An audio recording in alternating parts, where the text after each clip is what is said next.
Welcome to part 3 of Still I Rise. This one will be short and sweet. So we just finished the ending here. We had lots of images of her fighting back and rising up to her own rights. And it says at the end, bringing the gifts of my ancestors gave, I am the dream and the hope of the slave. And so the speaker is symbolizing all of those who were oppressed and who were fighting for freedom and for their own rights. And so we are now trying to figure out what the theme of this poem is. So I'm going to go ahead at the bottom. I'm going to put theme. And I feel that the theme has to do with her refusing to conform to racist ideologies. And it's all about rising against it and hoping for a better future. So I'm going to write that here. So refusing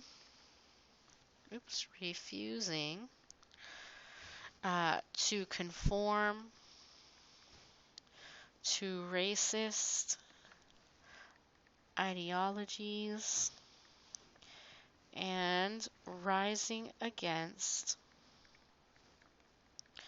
it with hope for a better future. Okay, and so we did have a couple of questions that we had written down, so I'm going to go ahead and I'm going to kind of put those questions out there. So let's start all the way at the top. So the very top we had asked who is the audience. It's kind of clear now that the audience is probably someone who is either racist or anyone who maybe took advantage of her. So I'm going to write that here. So her audience is made up of I would say, of those who took advantage of her and her ancestors. Who took advantage of her / her ancestors. And so then we had another question, why was the speaker sassy? Well, in this case, we can determine that she's sassy because she's not ashamed of standing up for herself. So she's clearly not ashamed to stand up for herself. Okay, we also asked why is the audience threatened by the speaker? So clearly they are threatened by her because she goes against their ideologies and her people can no longer be taken advantage of.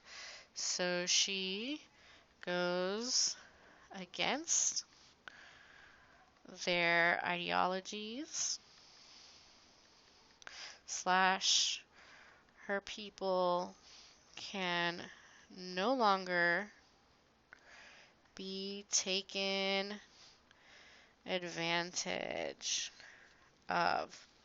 And then we also asked, why does the speaker think that the audience wants to see her broken? Well, they want to see her broken because they want to, they want to use her. So they want to take advantage of her. Want her to be powerless so they can take advantage of her. Okay, and then also at the very beginning we had asked, why is I'll rise repeated? So it's reinforcing the persistence and strong will of the speaker. So it is reinforcing the persistence and strong will of the speaker. Now, I always like to look back at the title and try to figure out, well, is the title significant? So definitely, I feel like this title has a meaning, and I'm going to put the title meaning at the top. So this title means that regardless of hardships, she and her brothers and sisters will rise and work together. So regardless of hardships, they will rise and work together. So we have just finished analyzing Still I Rise. Hopefully now this gives you an idea of how you should go about analyzing a poem. You know, it takes time, it's tedious, but in the end, it does help you understand significantly what you've read. Okay? So just to go over really quick, Still I Rise by Maya Angelou is a poem about a young woman who, despite her circumstances, will continue to rise and will continue to gain wealth and power as long as she and her brothers and sisters work together and continue to make the world a better place one day at a time. Okay, hopefully you enjoyed this poem. If you have any other questions, you can always come and see me or email me.